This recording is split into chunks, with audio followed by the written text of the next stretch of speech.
Bienvenidos al segundo encuentro María en los Evangelios. El tema de hoy, María en la visitación, María la mujer bienaventurada. Nos ponemos en situación. María ha acogido la palabra de Dios en su corazón y en sus entrañas. El sí que ha pronunciado refleja la actitud abierta de su espíritu al plan y a la voluntad de Dios. Las noticias que María recibe de su prima Santa Isabel hace que salga de sí misma y se ponga rápidamente en camino y en disponibilidad de esta parienta que la necesitaba con una actitud gozosa.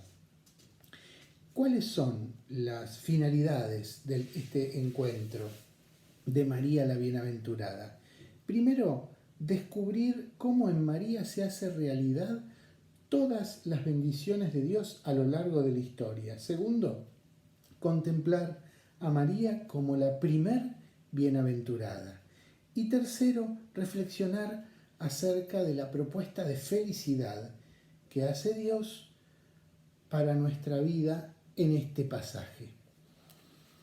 Entonces el pasaje bíblico, la palabra que nos va a iluminar es el Evangelio según San Lucas, capítulo 1, de los versículos 39 al 45, donde la frase más importante, el clímax de este texto es: bendita tú entre las mujeres y bendito el fruto de tu vientre. Bienaventurada tú que has creído. Pensá, en nuestra sociedad se usan con cierta frecuencia estas palabras, estas categorías: bendición y maldición. Bendecimos la comida, bendecimos a las personas, bendecimos o hacemos bendecir los objetos religiosos para nuestra devoción. También sabemos, por el contrario, existe la maldición. Alcanzar la felicidad, la dicha plena, es la meta de todo ser humano, varón o mujer. María en la palabra es presentada como bendita y como bienaventurada por su prima Isabel, pero lejos de los patrones que utilizamos nosotros para bendecir o para decidir en qué consiste la felicidad. En nuestra vida ordinaria, en la vida de todos los días, nos encontramos con situaciones que provocan espontáneamente en nosotros la experiencia de la bendición o de la maldición. Los creyentes cristianos, cuando contemplamos la acción de Dios en nuestra vida, lo bendecimos, pero por otra parte, cuando lo necesitamos, pedimos su ayuda, pedimos su favor, su consuelo, su paz, pedimos su bendición. No podemos negar que también hay situaciones extremas en las que pueden surgir en el interior del ser humano el deseo de maldición. Lamentablemente, a veces o varias veces es así. Con la maldición hay personas que buscan atraer la desgracia, el infortunio, la desdicha para otros. Entonces, yo me pregunto y yo les pregunto, ¿cuándo solemos pronunciar una palabra? ¿Bendecimos? ¿Solemos bendecir? ¿Qué sentido le damos a esa bendición? Cuando decimos a alguien, sos feliz, sos dichoso, ¿se lo decimos de corazón? ¿Qué personas o qué situaciones te colman de alegría, te hacen sentirse pleno, te hacen sentir paz en el interior? ¿Por qué se produce en vos y en mí esta felicidad? Por eso ahora los invito a escuchar la palabra de Dios, escuchar este pasaje del Evangelio según San Lucas. Por aquellos días, María se puso en camino, dirigiéndose presurosa a la montaña, a una ciudad de Judá. Entró en casa de Zacarías y saludó a Isabel. Y sucedió que en cuanto oyó Isabel el saludo de María, saltó de gozo el niño en su seno. E Isabel quedó llena del Espíritu Santo, y exclamando en alta voz dijo: Bendita tú entre las mujeres, y bendito el fruto de tu vientre. ¿De dónde a mí que la madre de mi Señor venga a verme? Porque así que sonó la voz de tu salutación en mis oídos, exultó de gozo el niño en mi seno. Dichosa la que ha creído que se cumplirán las cosas que se le han dicho de parte del Señor. Esto es palabra de Dios. Gloria a ti, Señor Jesús. Como dije el encuentro pasado, el texto en su contexto. Si buscamos dentro del marco de este breve relato que escuchamos, vamos a ver un paralelismo. Al comienzo del Evangelio según San Lucas, como te enseñé el encuentro pasado, el Evangelio de la infancia relata un paralelismo entre la infancia de Jesús y la infancia de Juan el Bautista, no porque sean igual de importantes, no.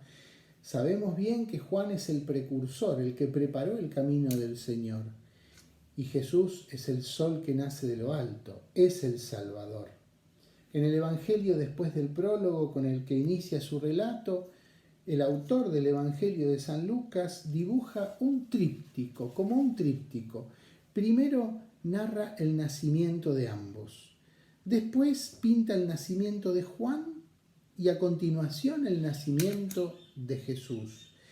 Y por último, la primera actividad de Jesús y de Juan. ¿Por qué? Porque Lucas, al proponer esta doble presentación, muestra el paso del Antiguo Testamento al Nuevo Testamento y el carácter definitivo de Jesús y su misión sobre el mundo, pero también cómo la preparación de Juan le deja a Jesús el protagonismo para su obra salvadora. Fíjate bien, el pueblo fiel de Israel, esperando la llegada del Mesías, ponía su esperanza en el Salvador. En honor a la verdad, muchos se habían mareado y buscaban un Salvador terrenal que no apuntaba a la integralidad de la vida. Por eso se habla en espiritualidad del resto fiel, los que fielmente esperaban al Mesías de Dios. Isabel es la personificación de un pueblo creyente que espera. María es el seno que engendra las promesas de Dios. La visitación es el encuentro de las madres, de Isabel y de María, y de dos hijos, Juan y Jesús, y de dos tiempos de la historia de la salvación, la preparación y el anuncio del Mesías y la llegada del Mesías, la esperanza y el cumplimiento. Fíjate bien, en esta escena los varones están desplazados.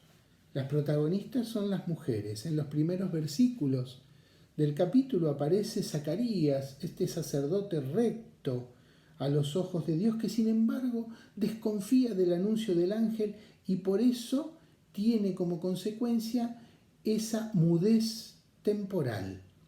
Zacarías pertenece todavía al Antiguo Testamento, es de la tribu de Leví, el sacerdocio judío, que nada tiene que ver con nuestro sacerdocio. Pero fíjate que él no tiene la capacidad de contemplar lo nuevo, mientras que María es la que inaugura el nuevo tiempo. Son dos actitudes distintas frente al ángel. Zacarías desconfía, María confía y acepta sin reservas. Zacarías duda. María dice, hágase en mí tu palabra. Ahora bien, las protagonistas del pasaje de la visitación que estamos contemplando son las dos primas.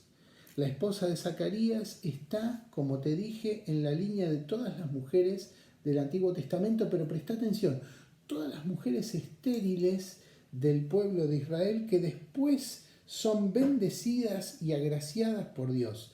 Acordate, por ejemplo, en el Antiguo Testamento de Sara, la mujer de Abraham, de la madre de Sansón, de la madre de Samuel. En todas ellas se ve la bendición de Dios, cómo ellas que eran estériles son bendecidas y pueden concebir y ser madres. Y en ella se ve cómo la bendición de Dios, cómo la acción de Dios lleva adelante la historia y nos sorprende una y otra vez, porque para Dios no hay nada imposible.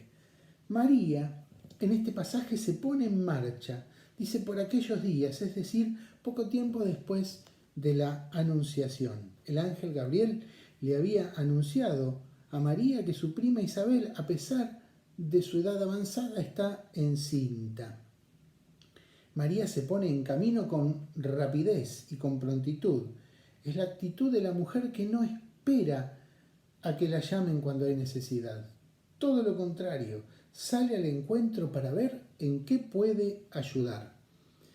Y en el Evangelio la acción entonces pasa a Isabel, que prorrumpirá en una bendición y en una bienaventuranza. El saludo de María, que lleva al Mesías en su seno, alcanza a Isabel y a través de su madre a Juan, el futuro precursor. El movimiento natural de un niño dentro del seno de su madre se convierte en el signo de alegría que suscita el encuentro de los dos niños, el encuentro de los dos tiempos, de la promesa y del cumplimiento de Dios. Las palabras que brotan de la boca de Isabel son fruto del Espíritu Santo, que ha descendido sobre ella y le ha dado la bendición de conocer el don de María.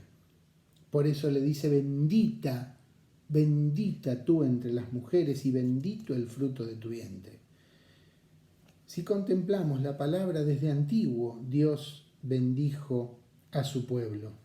Esta bendición descendente, Dios bendice a su pueblo, muestra la misericordia de Dios. En el Antiguo Testamento Dios bendijo a Abraham y en Abraham a toda la humanidad. En ti, le dice, bendeciré a todos los pueblos de la tierra. Bendice a David, por ejemplo, y a toda la casa. Y en la plenitud de la historia, en el Evangelio, bendice a María, bendice a María. Y en María se inaugura un tiempo nuevo. Es nuevamente bendecida toda la humanidad. Con Jesús, el fruto bendito de su vientre, el Salvador, el Mesías, el Señor. En la joven María, ahora la bendición comienza a ser ascendente. Venía de Dios, en María comienza a ser ascendente, porque María bendice a Dios, porque derramó su misericordia y su bondad sobre nosotros. Y entonces, gracias a María, la vida del creyente se transforma en bendición, en alabanza continua a Dios. La intervención de Isabel concluye con una bienaventuranza. Dichosa tú, bienaventurada tú que has creído, porque se cumplirá todo lo que el Señor te ha prometido. María entonces es proclamada bienaventurada, no por participar de los bienes o de los poderes de este mundo, sino por su fe limpia, por su fe acogedora en la palabra del ángel y por haber creído en ese mensajero sin poner reservas ni peros a Dios, porque la promesa del Señor se cumplirá en ella. Contemplando esta palabra y viendo qué resonancia tiene en nosotros, podemos hacer oración. Podemos hacer oración a partir de confrontar y contemplar nuestra vida a la luz de la palabra. Voy a terminar con una oración que le escribió el siervo de Dios, Cardenal Pironio. María, tú fuiste proclamada feliz por Isabel porque dijiste que sí. Este sí, tu respuesta a la palabra, se convirtió enseguida en una comunicación silenciosa de esa palabra a los demás. Comunicación que engendró la alegría de la salvación en Juan, el precursor, y en Isabel, que quedó llena del Espíritu Santo.